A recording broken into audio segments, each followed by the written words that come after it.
مغربی اتر پردیش کے ضلع باغپت سے یہ خبر آ رہی ہے کہ ایس آئی کے عہدے پر تعینات انتصار علی نے آج جج سے اپنی داڑھی منڈوا دی ہے، جس کے بعد ان کو نوکری پر دوبارہ بحال کر دیا گیا ہے۔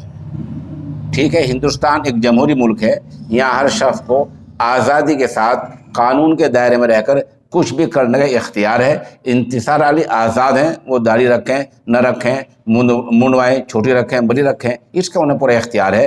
آج انہوں نے اپنے اختیار استعمال کرتے ہوئے داڑھی منڈوا دی ہے، ان کو نوکری مل گئی ہے۔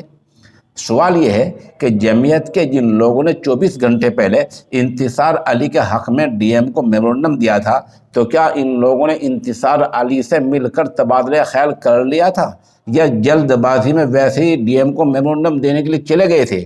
ایسے لوگوں کو اپنے اس نوعیت کے اس طرز کے عمل پر نئے سرے سے غور کرنا چاہیے کہ میمورنڈم کن حالات میں کب دینا چاہیے۔ یہ جگ ہنسائی والی باتیں نہیں کرنی چاہیے۔